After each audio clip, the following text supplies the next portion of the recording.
শ্রমের একটা বাজার হিসেবে, মনুষ্য জীবনের একটা বাজার হিসেবে বাংলাদেশ ব্যবহৃত হবে না। সারা বিশ্বকে নেতৃত্ব দেওয়ার জন্য বাংলাদেশ আজ প্রস্তুত। বাংলাদেশের সিটিজেন পার্টি আজ প্রস্তুত।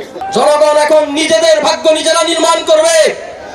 কোন পরিবারতন্ত্র, কোন এলিট গোষ্ঠীর হাতে জনগণ ব্যবহৃত হবে না, হবে না, হবে না। বাংলাদেশে কৃষকের ছেলে, শ্রমিকের ছেলে, মজুরের ছেলে সামনের বাংলাদেশের নেতৃত্ব দিবে। 2024 সালে এটাই নতুন বন্দোবস্ত। আমাদের রক্তের দাম এটাই, আমাদের রক্তের দায়ভার এটাই।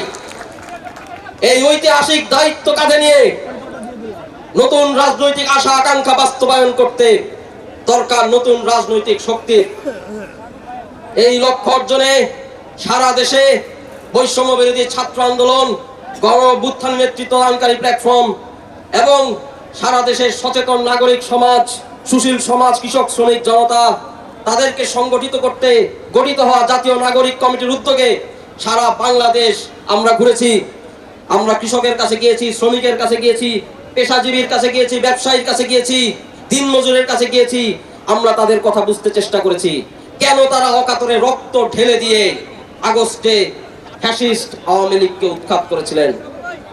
তাদের আকাঙ্ক্ষার উপর ভিত্তি করে, কোন এলিট গোষ্ঠীর ইচ্ছায় নয়, কোন সুনির্দিষ্ট একটি মহলের মাথা থেকে হঠাৎ করে বের হয়ে আসা অলিক কোন কল্পনা থেকে নয়, বরং জনগণের আশা আকাঙ্ক্ষা থেকে আজকে এই নতুন রাজনৈতিক দলের উত্থান করতে যাচ্ছে।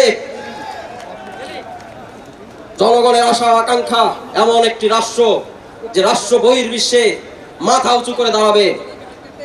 আমাদের দেশের ছাত্ররা, আমাদের দেশের ছাত্র জনতা সারা বিশ্বে প্রযুক্তির দিক থেকে, ব্যবসা বাণিজ্যের দিক থেকে, অর্থনীতিতে নেতৃত্ব দেবেন। সস্তা শ্রমের একটা বাজার হিসেবে, মনুষ্য জীবনের একটা বাজার হিসেবে বাংলাদেশ ব্যবহৃত হবে না।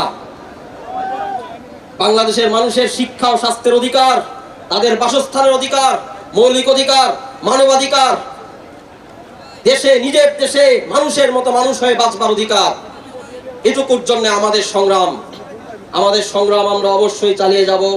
3রা আগস্ট যে এক দফা ঘোষিত হয়েছিল, নাহিদ ইসলাম তার মুখ থেকে ফ্যাসিবাদী বন্দোবস্তের বিলোপ এবং নয়া রাজনৈতিক বন্দোবস্ত, এই এক দফা শুনে 3রা আগস্ট লাখ লাখ জনতা যারা মাঠে ছিলেন, এই এক দফাকে তারা অনুমোদন দিয়েছেন।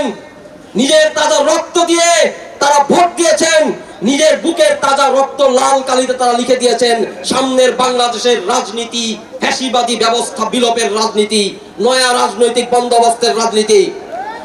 24-এর গণ অভ্যুত্থানের মধ্য দিয়ে অর্পিত এই ঐতিহাসিক দায়িত্ব পালনে আমাদের রাজনৈতিক দল আজকে আবির্ভূত হতে যাচ্ছে।